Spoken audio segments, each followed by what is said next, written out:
Sa mga basher ni Diwata, mamatay kayo sa inggit. Magtrabaho kasi kayo. Huwag yung puro inggit. Suportahan na lang natin. Pag umangat siya kasi, marami rin siyang matutulungan. Kaya tigil nyo na yan. Ako makakalaban ninyo. Mag-a-apply na ako dito eh. Mag-a-apply na ako ng bouncer.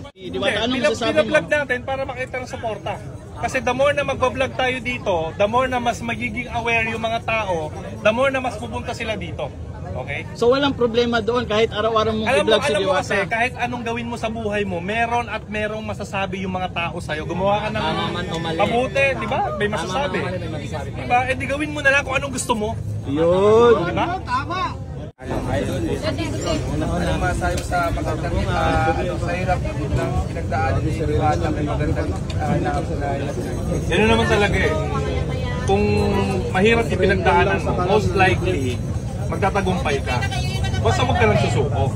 Ang mahirap kasi sa atin, lahat tayo, mahirap yung pinagdadaanan, palagi tayong sumusuko. Diba? Ang susi lang naman sa buhay, tuloy-tuloy ka lang eh. Mahirap naman talaga ang buhay, wala namang madali eh. Lahat naman tayo may problema.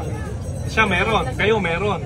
Tsaka, porket nandito namin sa taas, akala nyo ba wala kaming problema? Lalo kang umaangat ng umaangat, lalong pahirap ng pahirap yan.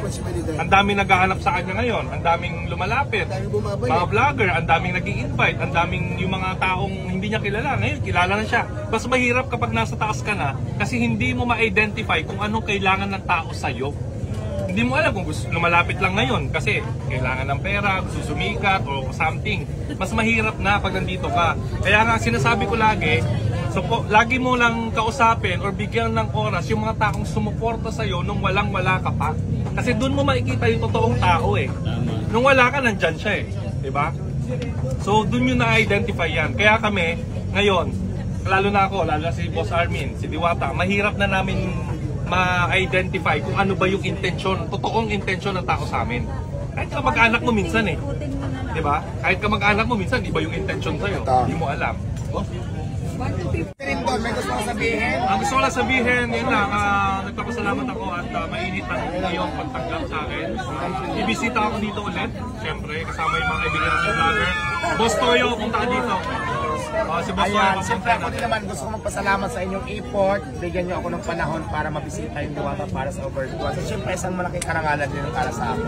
Basta suporta ako sa'yo kung anong kailangan mo. Armin, maraming salamat sa Litson. Pwes mo na ako nabigyan tamang-tama. May pulutan na kami mamaya. Kasama naman po sa akin. Yes, so live vlog din na yan. So picture tayo. Picture na lang, babe. Ay, picture na lang. Kahit picture na lang. Yung nanalo, kunin yung contact number, tapos ibigay yung kay Sir Armin para magkakontact na. Dito ka, ikot ka.